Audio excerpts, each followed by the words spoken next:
Hello everyone. Notes के लिए link description में। तो आज का हमारा टॉपिक है मेडिकल माल प्रैक्टिस, और बोलते हैं इसको माल प्रैक्टिस। ये करके एक बार क्वेश्चन भी आया है, तो कंफ्यूज मत करना, ठीक है।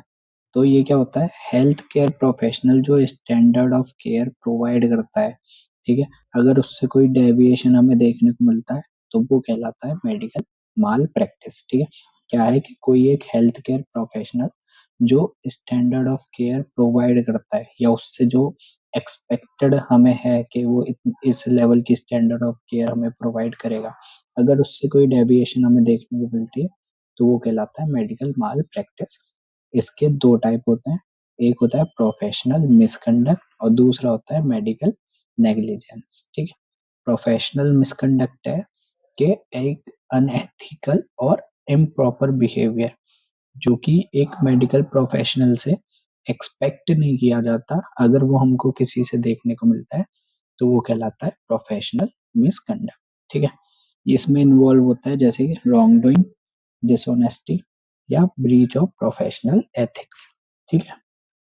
इसमें एग्जांपल है जैसे कि सेक्सुअल रिलेशनशिप विद पेशेंट, या कोई इशू कर रहा है फॉल्स मेडिकल सर्टिफिकेट, ठीक है, फीस प्लीटिंग विद किकबैक्स, ठीक है, ब्रीच ऑफ पेशेंट कॉन्फिडेंशियलिटी के पेशेंट ने कुछ बताया और तुम डॉक्टर ने वो बात किसी और को बोल दी, ठीक है।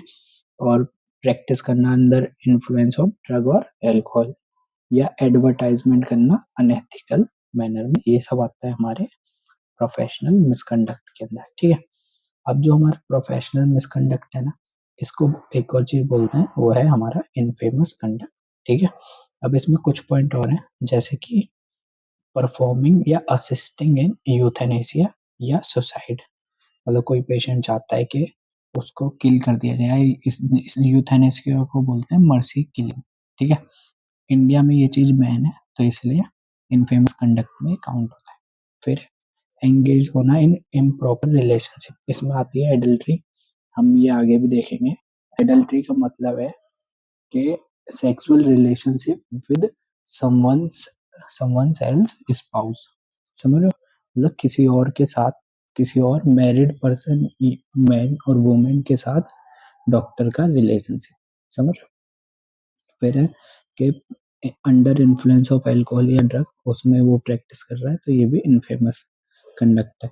फिर अगर वो कन्विक्ट कर दिया जाए कोर्ट के द्वारा क्रिमिनल ऑफेंस के लिए तो वो भी इनफेमस कंडक्ट, या वो सेक्स डिटर्मिनेशन कर रहा है, ठीक है, फॉल्स या मिसलीडिंग मेडिकल सर्टिफिकेट इशू करना, या रिलीजियस ग्राउंड पे वो रिफ्यूज कर रहा है ट्रीटमेंट किसी भी इंडिविजुअल का, तो वो भी इनफेमस कंडक्ट में आता है। अब कुछ पॉइंट हैं जिससे किसी डॉक्टर का या मेडिकल प्रोफेशनल का इरेजर ऑफ नेम हो सकता है, मतलब कि उसे रिमूव कर दिया जा सकता है, उसके रजिस्ट्रेशन को परमानेंटली रिमूव कर सकते हैं।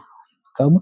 जब वो किसी अनक्वालिफाइड पर्सन के साथ एसोसिएटेड है, या वो एडवर्टाइजमेंट कर रहा है, इलीगल अबॉर्शन अगर कोई डॉक्टर कर रहा है तो उसको भी हम उससे रजिस्ट्रेशन को परमानेंट रिमूव कर सकते हैं, ठीक है। एडल्ट्री में इन्वॉल्व है, या उसको इन्फ्लुएंस में अल्कोहल या ड्रग के, मतलब कि वो हैबिचुअल है इंटॉक्सिकेशन बाय अल्कोहल और एडिक्टेड है ड्रग से, तो उसका क्या हो सकता है, इरेजर ऑफ नेम हमें देखने को मिल सकता है।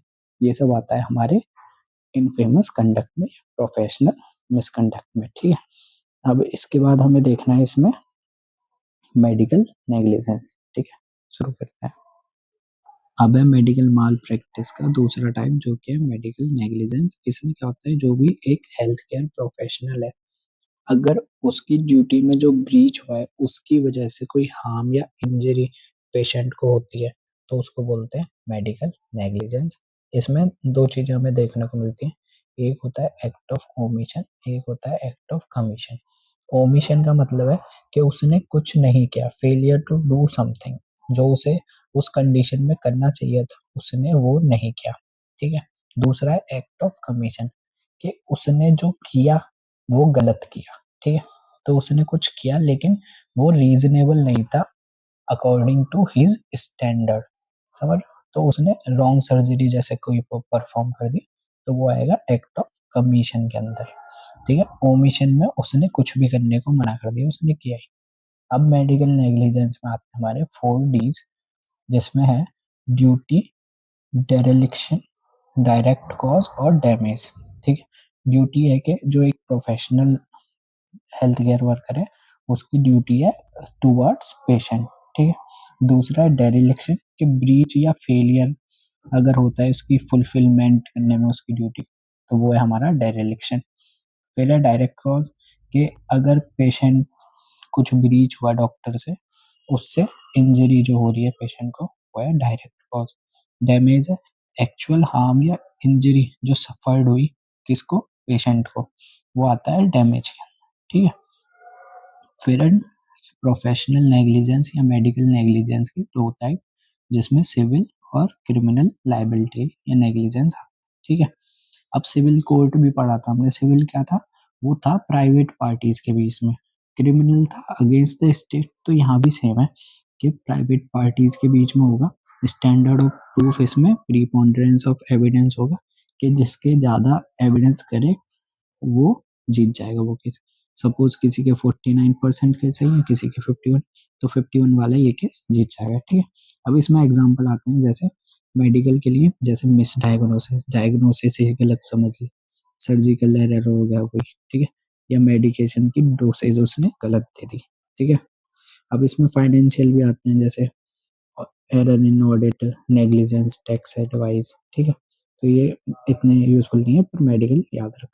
फिर है क्रिमिनल, ये होता है अगेंस्ट द स्टेट, हमें पता है। इसमें क्या होता है, बियॉन्ड द रीजनेबल डाउट, जो स्टैंडर्ड ऑफ प्रूफ है ये हाईएस्ट प्रायोरिटी रखता है। ठीक है, अब है इसमें मेन 3 है कि अनलाइक सिविल नेग्लिजेंस, यहाँ जो सिंपल मिस्टेक है ना वो नहीं होती, यहाँ ग्रॉस हमें नेग्लिजेंस देखने को मिलता है जो कि लीड करता है क्रिमिनल नेग्लिजेंस। और अगर इसमें प्रूफ मिल जाता है तो इसको गिल्ट समझा जाता है, गिल्ट माइंड और रेकलेसनेस, उसको पता होते हुए भी उसने ये रिस्क किया है, ऐसा हम इसमें ऐसा बोलते हैं।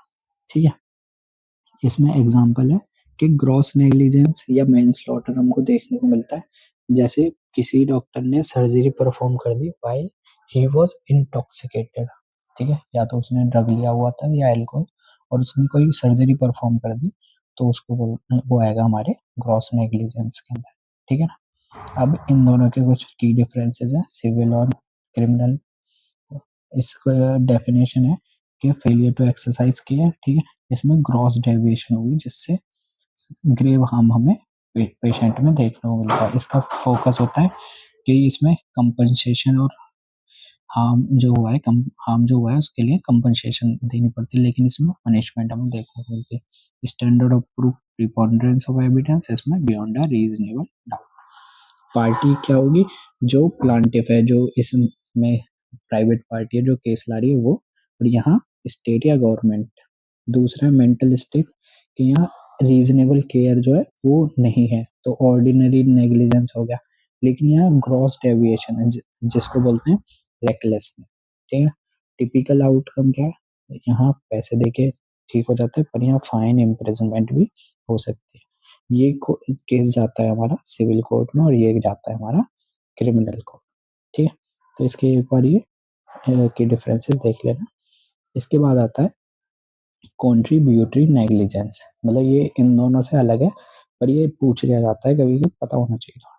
तो इसमें क्या है कि अनरीजनेबल कंडक्ट या absence of ordinary care on part of patient not on doctor. ठीक है, तो इससे क्या हो रहा है कि जो पेशेंट ने नेग्लिजेंस किया और डॉक्टर ने नेग्लिजेंस किया, उसकी वजह से जो हमें हार्म देखने को मिल रहा है पेशेंट और डॉक्टर दोनों की वजह से, उसको बोल रहे हैं हम कॉन्ट्रीब्यूटरी नेग्लिजेंस। ठीक है, अब इसमें डॉक्टर का डिफेंस क्या है, मतलब नॉर्मल अगर सिविल केस है तो उसमें ये डॉक्टर का डिफेंस कर सकता है, बट क्रिमिनल केस में ये डॉक्टर का कोई हेल्प नहीं करेगा। ठीक है, बर्डन ऑफ प्रूफ होना चाहिए डॉक्टर, तब ये पेशेंट का नेग्लिजेंस अगर प्रूफ कर रहा है तो उसमें डॉक्टर को प्रूव करनी पड़ेगी वो बात। ठीक है, और डॉक्टर को ही अगर लगता है कि पेशेंट अपने को हार्म कर सकता है तो उसे वार्न करना पड़ेगा अकॉर्डिंगली। ठीक है, एग्जाम्पल है इसके पेशेंट नेग्लिजेंस में, जैसे अगर पेशेंट ने सही से हिस्ट्री नहीं दी और दूसरा failure to follow doctor instruction, मतलब उसने जो बोला वो सब चीजें फॉलो नहीं की पेशेंट ने, तो ये पेशेंट की नेग्लिजेंस है। ठीक है, इसका आउटकम क्या देखने को मिलेगा? इसका आउटकम होगा कि डैमेज जो है ना वो रिड्यूस हो जाएगा टू डॉक्टर, कि भाई डॉक्टर ने हार्म किया पर पेशेंट भी इन्वॉल्व था, तो इसलिए जितना उसको फाइन या चार्ज लगना था वो थोड़ा कम हो जाएगा। ठीक है, इसमें एक्सेप्शन क्या है कि लास्ट क्लियर चांस डॉक्टर है। इसमें है कि पेशेंट जो है वो कवर कर सकता है डैमेज जब वो दिखा दे कि डॉक्टर के पास लास्ट अपॉर्चुनिटी थी नेग्लिजेंस को रोकने की, पर उसने नहीं रोका, तो उसे उससे डैमेज रिकवर हो सकता है।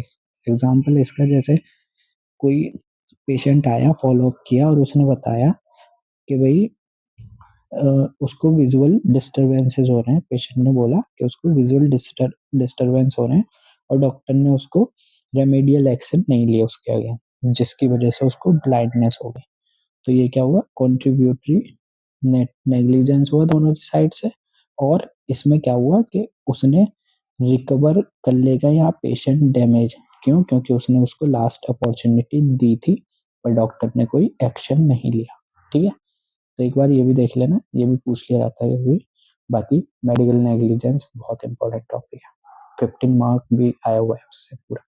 Okay, thank you.